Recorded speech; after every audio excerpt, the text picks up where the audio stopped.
একটু শঙ্খধ্বনি উলুধ্বনি হবে। বধূ বরের কপালে সৌভাগ্যের তিলক পরিয়ে দিচ্ছে।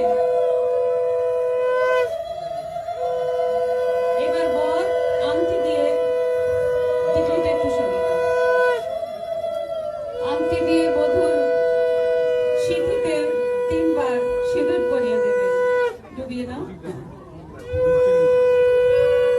ওটা ওর হাতে দিয়ে দাও না, ফুল ওটা সেটা ধরে থাকো, সুবিধা হবে। as much as you can। আঙুল দিয়েও বেশিটা তুলে নিতে পারো, আংটি তো অনেকটা ওঠে না।